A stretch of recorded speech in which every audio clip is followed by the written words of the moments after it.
How's it going, everybody? This is RBT coming at you with my Alabama LSU National Championship video. Sorry it came down this late for me to make this video, but been having some laptop problems, and I just started back school.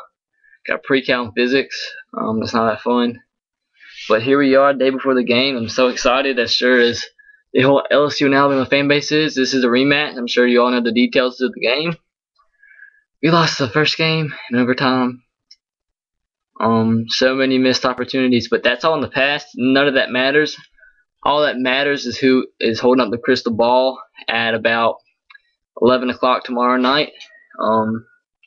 I wish I could be going to this game, but ticket prices are ridiculous. Nosebleed seats are like $1,400, and it's crazy. The LSU game, the first game I went to, the first game out of the rematch is tickets were like $400, and I sat in the upper deck, and that's pretty steep there. But upper decks at the national championship's like I said, $1,400. So there's no way I could go to this one. But here we go. I'm sure every Alabama fan will tell you that we're nervous as can be. I mean, we've already played this game, we've lost, but I mean, like I said, it doesn't matter. All that matters is who holds up the crystal ball tomorrow night. I believe Trent will have another big game. That's what it's gonna have to take for us to win. I mean, I definitely can see us winning this game, like, no doubt in my mind, because in the last game, right there, we had all these chances. We had every chance in the world to score, every chance to stop them, and every possible thing, every possible scenario went LSU's way and went against us.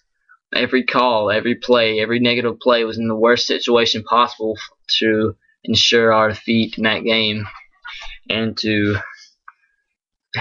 not ensure our success.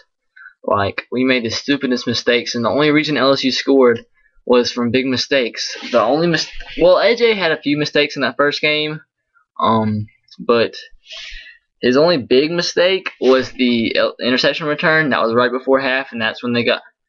Was it right before half? I can't remember, but that's when they set him up for another field goal.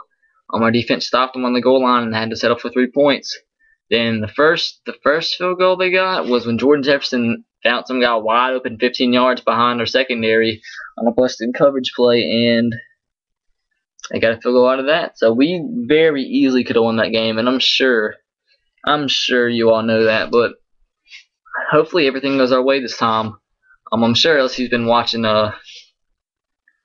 watching tape of that Georgia Southern game where Georgia Southern gassed us for like 250 yards of rushing yards, which is ridiculous. But I'm sure there's no way in a month span that a team can implement a triple option offense like Georgia Southern has with their whole tenure of their coach. So that really shouldn't be a problem for us, and I'm sure our coach has been a little bit more talking about strategizing against the triple option and against the option in general. Because that's what hurt us in the first game, was when they brought in Jordan Jefferson and they ran the option. And every time we play LSU or a team with the option, it seems like we have trouble. So I'm sure our coach has been thinking of some new ways to stop the option. This hat is like weird looking, kind of. But like I said, I'm confident in some areas, and I'm afraid in some areas. I mean, you can't win the national championship every year, but right now we have the possibility to every year with Nick Saban as head coach. The way he recruits year in and year out, we have the possibility, and we have a chance tomorrow night to take advantage of that possibility and have the second national championship in the last 3 years, and to keep the national championship in the state of Alabama for 3 years running. And maybe 4 years running next year. But let's see. One thing I want to talk about is I don't get why people bash AJ so much. I mean, AJ is no Brett Favre or Aaron Rodgers by any means, but he's not terrible. And people talk about our offense being terrible. We had the second best offense in the SEC. We scored 30 points a game. You can't base our offense on one game against the number one team in the country where we scored 6 points. I mean, that was our worst offensive display of the year. We could have scored 16 points easily. I'm not even going to get into the field goal discussion because my laptop just died. I know our kickers have heavy shoulders and they're ready to show against the world, show the world that they're not backing down, they're not afraid, they've been practicing, they've been ready, they're ready for this, they're ready to redeem themselves, and I'm sure they'll be ready. What was I talking about? Dang, what I was talking about. But I don't see it. If we can keep away from making the mistakes and not taking advantage of the opportunities that we had last game, we'll be fine. We'll win this game, no problem. Dang, we could have made those mistakes and just made another field goal and we would have won. But I'm not going back and looking at the past. All we have is the future, and if we take advantage of the opportunities that we have in the game,